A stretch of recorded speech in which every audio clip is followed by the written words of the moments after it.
Olá, caros amigos leitores! Hoje é a nossa última resenha do ano. Que ano, né, gente? Ano de pandemia e ano de muitas leituras, muitas resenhas. Eu espero que vocês tenham gostado. Inclusive, eu vou deixar toda semana aberta uma caixinha lá no Instagram do Caros Amigos Leitores para vocês me indicarem livros que vocês gostariam de verem resenhados no Caros Amigos. Porque eu quero que vocês participem mais e que a gente tenha uma comunicação melhor no próximo ano. É claro que eu vou continuar trazendo os meus livros aqui, né? Os livros que eu gosto de ler. Que vocês tenham percebido que eu tô lendo muito mais livros clássicos e que não é algo que eu imaginei, assim, não é algo que eu me propus. E, claro, no mês de janeiro vão ter livros mais leves e mais contemporâneos, para a gente conseguir fazer aí uma mescla, que é o que eu mais gosto de fazer. E hoje a gente tá aqui para conversar sobre o Corcunda de Notre Dame, né? Essa edição é linda, né? Capa dura, como vocês sabem que eu gosto. Ela não tem muito nada demais dentro, elas têm às vezes umas figuras e tal. E esse livro, Corcunda de Notre Dame, do Victor Hugo, né, um autor super famoso, e quem não conhece ele por esse livro vai conhecer talvez pelos Miseráveis, que é um livro bem famoso. Ele escreveu esse livro antes dos Miseráveis, e a gente tem que pensar quando foi escrito esse livro, que foi logo em seguida ali da Revolução Francesa, que eu já resenhei aqui sobre a Maria Antonieta e falei um pouco da Revolução. Se você não viu, veja esse vídeo que eu amei fazer e eu pude contar toda a história dela, tá muito legal. E aqui no Corcunda de Notre Dame, o Victor Hugo, ele estava muito preocupado nessa época com o vandalismo, né, que estava acontecendo ali na França. Muitos lugares famosos estavam sendo depredados, colocaram fogo em vários lugares, então ele estava muito preocupado com manter esses lugares históricos. E o foco dele nesse livro foi a Notre Dame, né, que é a catedral ali de Paris, que todo mundo hoje em dia conhece e tal. Ela tem um estilo gótico, porém, como ele mesmo conta, ela é uma igreja de transição. Então, ela tem um pouco de gótico, ela tem vários estilos misturados. E ele estava sentindo que essa igreja estava sendo depredada também. E ele resolveu escrever um livro para exaltar essa igreja e ver se colava, digamos assim. E ele conseguiria, então, fazer com que tivesse reformas, né, na igreja e tal. Hoje em dia, ela é super, hiper, mega valorizada. Teve aquele fogo que aconteceu há pouco tempo e que agora estão reformando.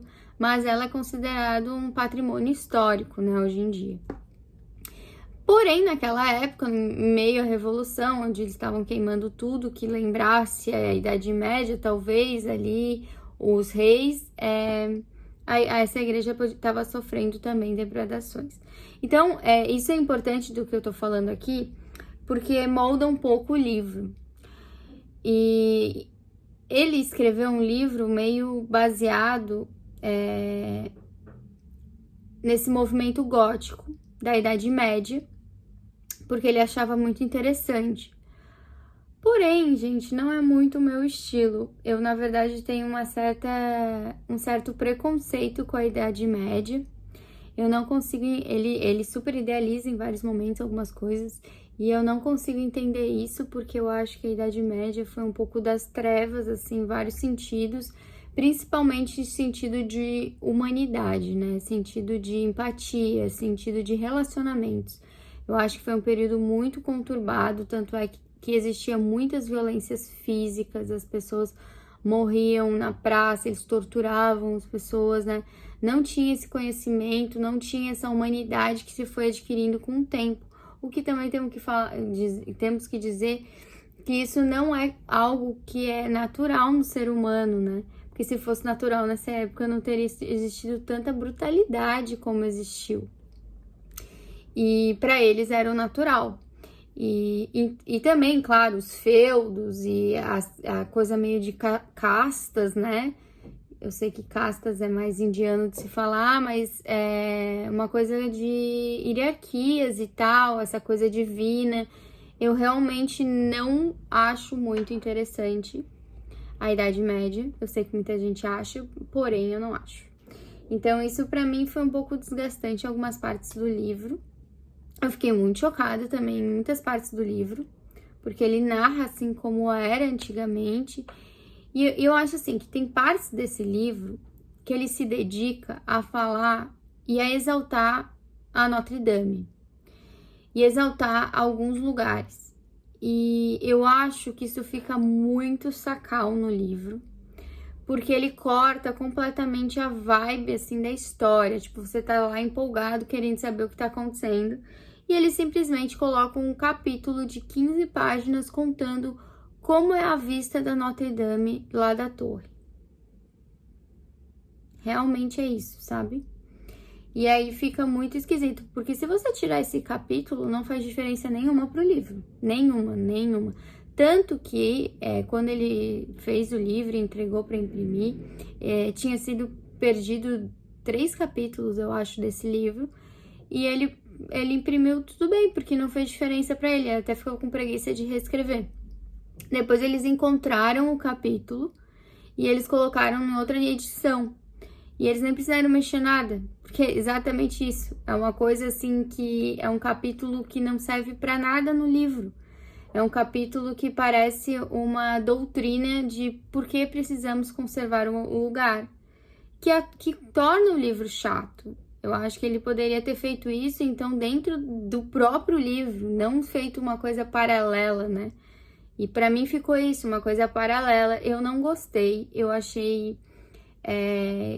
Me cansou muito a leitura por isso, porque a história começa a se desenvolver lá só pela página 200. E eu acho isso bem estranho. Tanto que a gente conhece essa história por causa do desenho, né? Que tem o Corcunda, a Esmeralda, né?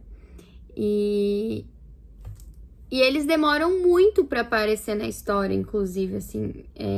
Existe uma parte inicial que mostra, tipo, os personagens principais, como as histórias começam a se entrelaçar, porém, dá um corte nisso e a história vai se desenvolver lá pela página 200. Eu acho isso muito complicado no livro. E eu acho que ele poderia ter resumido, então, se ele queria, sei lá, feito um prólogo, um prólogo, sei lá, um pós-fácil, então, depois, para falar da importância e não ter feito esses cortes no livro, porque tu perde o ritmo e às vezes dá vontade de abandonar o livro, porque parece que nunca vai sair daquilo. Bom, a história, eu não vou ficar aqui me detendo muito sobre a história, porque eu acho que é um desenho que muita gente já assistiu, e eu acho que muita gente tem já um leve conhecimento dessa história. Eu vou falar mais as minhas impressões, assim, do livro, e o que precisar, aí eu explico. Eu acho que é um livro que tem muitas facetas de pensamento, e tem uma faceta que, com certeza, o autor não buscava, porque é uma faceta do século XXI, de quem lê no século XXI esse livro, que é ali a Esmeralda, que é a personagem que todo o livro se baseia. Tudo acontece em torno da Esmeralda nesse livro. Entretanto, a gente não sabe o que a Esmeralda pensa, o que é estranhíssimo, porque o tempo todo tá acontecendo coisas com a Esmeralda.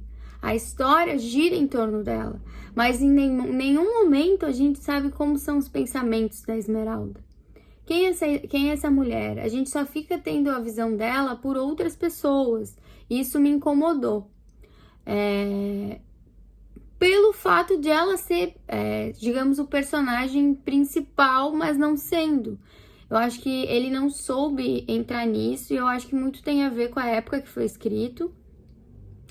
E que a mulher já não tinha essa importância, né? Como ela estava se sentindo, o que era aquilo para ela, né? como hoje nós já conseguimos ver em praticamente todos os livros.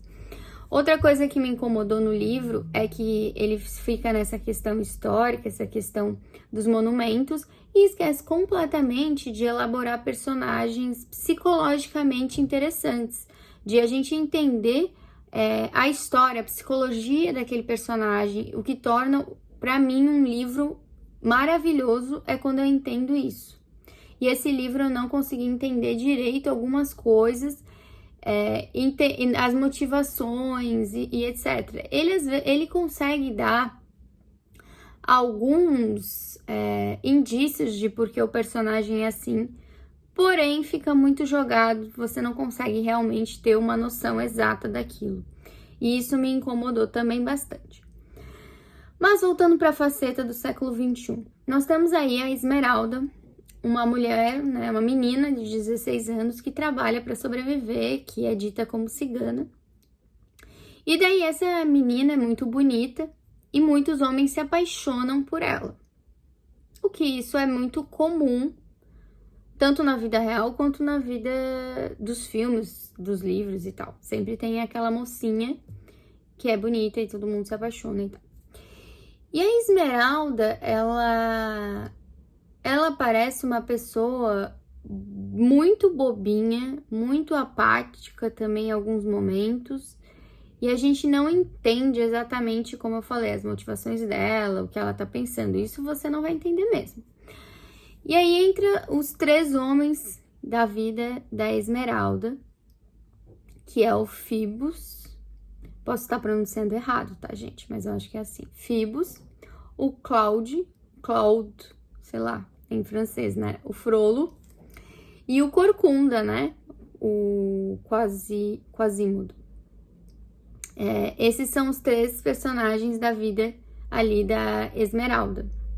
E aí tudo começa porque o Frollo, o Claude, ele é um arquidiácono. Segundo meu irmão, não existe muito isso no Brasil. Talvez seja uma espécie de bispo. Não sei dizer, eu só sei que ele é arquidiácono da Notre Dame. E ele adota, quando é muito pequenininho, o Corcunda.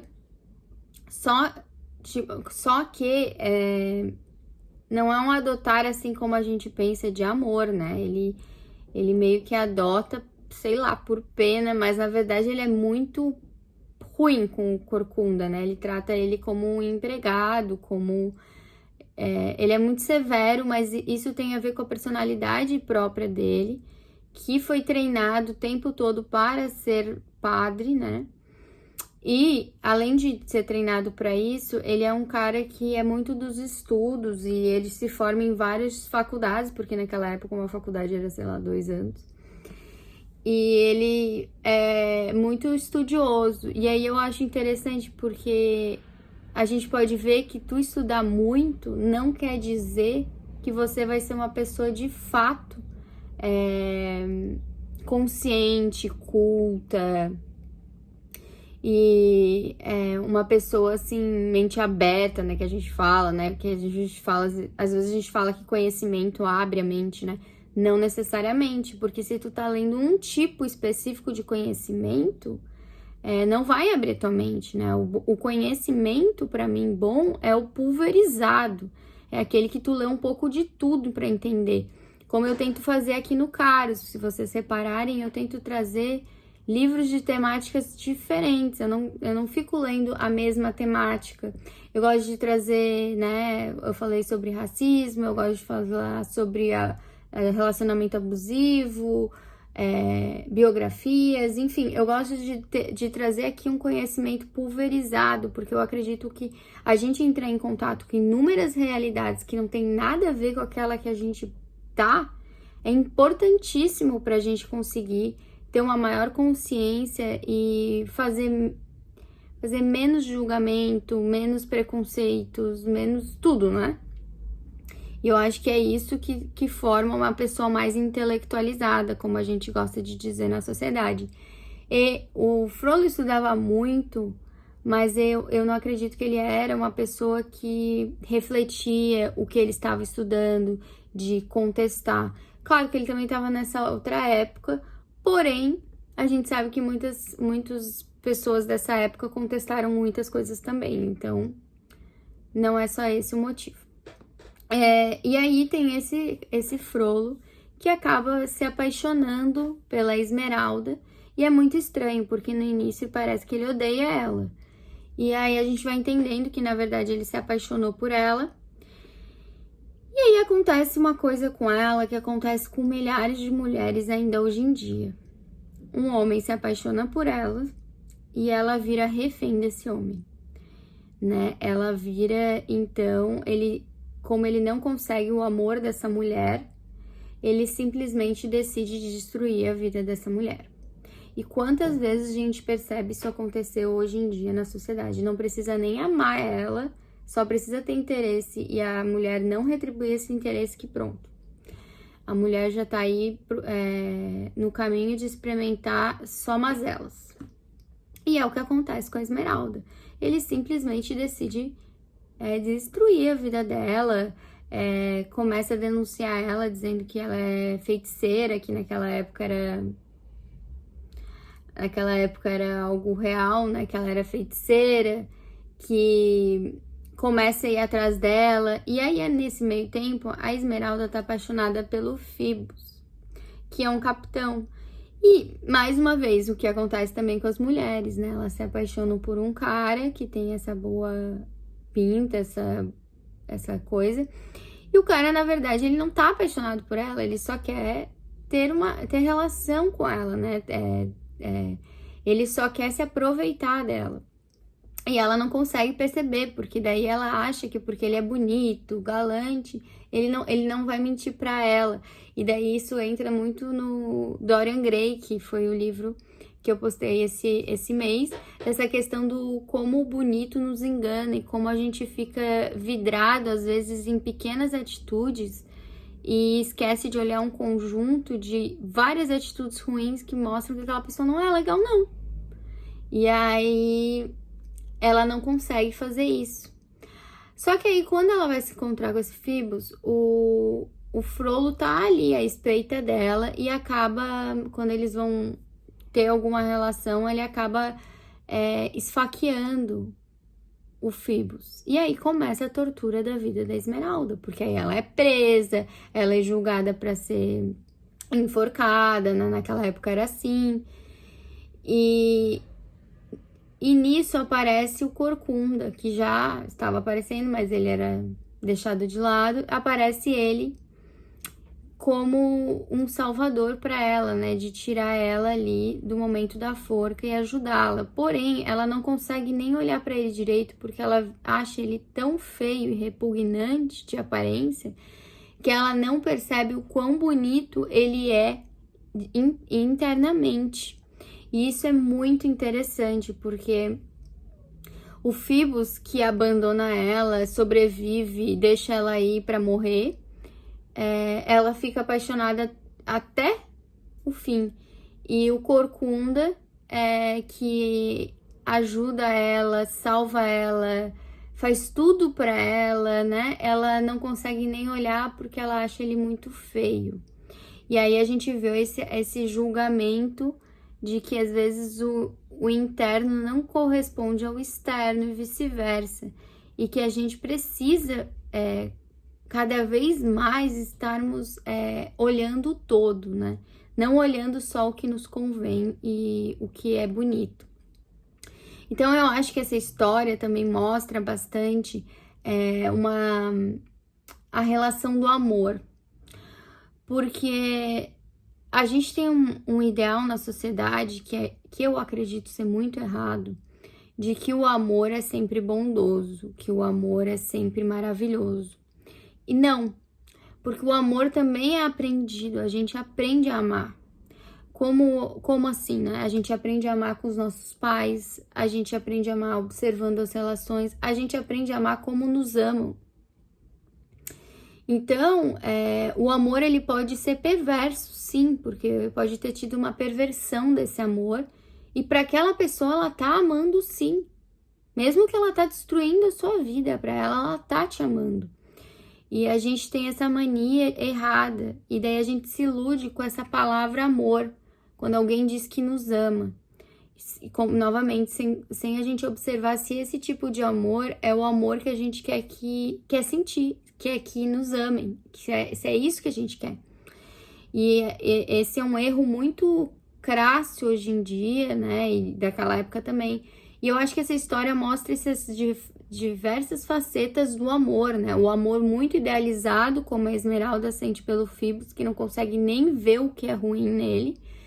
O amor do Frollo, que é um amor super perverso e sádico, porque se não é pra estar comigo, não vai estar com ninguém. E destrói a vida da pessoa, e depois de destruir ainda fala, mas eu te amo, você tem que me amar, e quer forçar esse tipo de relação, que é um amor mais perverso mesmo. E o amor do Corcunda, né, que talvez seja o amor que a gente idealize, no sentido assim, que a gente acha que é o amor para todos, que é o amor que não espera tanto em troca, que tá ali só pra te ajudar, só quer o bem, só quer que a pessoa fique bem, né? E todos esses tipos de amor que mostra ali são amores, só que cada um aprendeu de sua forma como se ama. Então, nem sempre a forma que o outro te ama é a forma que você quer ser amada, e a gente precisa se perguntar sobre isso. E às vezes a gente vai se guiando por essas formas de amor e se ludibriando com isso e vai caminhando para um abismo, como a Esmeralda, que tinha homens amando ela, que levaram ela para o abismo, mas ela própria foi caminhando para o abismo porque ela não conseguia se desvincular da imagem idealizada do amor dela. E aí, claro, existe outro tipo de amor ali do livro, que é o amor de mãe, porque a Esmeralda, na verdade, foi raptada quando era pequena, e a mãe dela tá ali sofrendo por 15 anos atrás dela. Então também tem esse tipo de amor, de um amor que nos enlouquece, que a gente não consegue sair daquela dor que se torna visceral, né? Então tem esse também tipo de amor. Eu acho que é um livro que faz a gente refletir sobre diversas formas de amor, diversas formas de olhar para uma coisa. Eu acho que a gente acaba se identificando com cada um dos personagens, até com o Frollo, que tem essa coisa meio perversa e sádica, mas que a gente também tem quando a gente ama, de querer ser nosso, né? Ter ciúmes demasiado, etc. E é claro que o dele é uma coisa muito elevada. Porém, a gente sente isso, a gente sente talvez cada um tipo de amor ali, como foi mostrado. Às vezes a gente tá numa coisa idealizada, às vezes a gente tá num amor genuíno, às vezes a gente tá nesse amor mais perverso, às vezes a gente tá nesse amor de mãe que nunca abandona. Então, tudo depende do teu momento e também do que a pessoa acaba te despertando, porque a gente tem que entender que às vezes a relação com o outro nos desperte esses tipos de sentimentos. E eu acho muito importante a reflexão sobre as várias facetas do amor, porque o amor não tem uma faceta só, como a gente gosta de falar, e nem o ódio tem só uma faceta, né? Então eu acho que é um livro que reflete muito isso, e reflete também como as mulheres são subjugadas, as mulheres acabam sofrendo muito quando um homem muito rico, um homem muito de poder, resolve se apaixonar por elas, principalmente as que são mais pobres e que são minoria, né? Por exemplo, ela que era dita como cigana e tal. Porque tem uma cena que ela fala que vai denunciar ele, porque ela tá respondendo esse processo de esfaquear o Phoebus, e ele fala assim, você pode falar o que você quiser e ninguém vai acreditar em você. Porque ele era um homem de poder. E é exatamente isso que acontece na sociedade. E eu acho que a gente tá tendo um movimento maravilhoso das mulheres poderem, mesmo com homens ricos, mesmo com homens de poder, se abrir, falar, discutir e dizer, né, de como sofrem, de como são violentadas, de como são abusadas. E eu acho que o Victor Hugo não tinha essa ideia de que esse livro mostraria essa relação assim terrível que uma mulher muitas vezes sofre, principalmente no lugar de trabalho, enfim, inúmeros lugares, né? A gente tem muito medo como mulher de que um homem fique assim tão obcecado pela gente, porque quando um homem fica muito obcecado, o teu fim acaba sendo trágico de alguma forma, né? Pode não ser uma morte, mas existem traumas que duram aí a vida inteira, às vezes, com esse tipo de amor e obsessão que alguns homens acabam tendo. Então, eu acho que é um livro que reflete muito a sociedade, inclusive atual, e que o torna interessante. A única ressalva que eu tenho é essa que eu falei de início, que às vezes ele acaba quebrando o clima do livro para ficar divagando sobre coisas históricas e que não tem tanto a ver para a história do livro. Bom, gente, eu espero que vocês tenham gostado. Essa foi a resenha do final do ano. Eu desejo para vocês um ótimo ano novo. Já passou, mas então Feliz Natal também. E a gente se vê ano que vem para mais resenhas aqui e que a gente possa interagir mais, porque eu adoro quando vocês vêm falar comigo, quando a gente conversa. E é isso, pessoal. Então se inscreva aqui no canal, clique em gostei se você gostou, comenta aqui o que você acha do que eu falei sobre esses vários tipos de amores e como as mulheres sofrem muito quando um homem poderoso gosta delas, né? E é isso, então. Me siga lá no Caros Amigos Leitores no Instagram se você não me segue lá. Um beijo e até a próxima!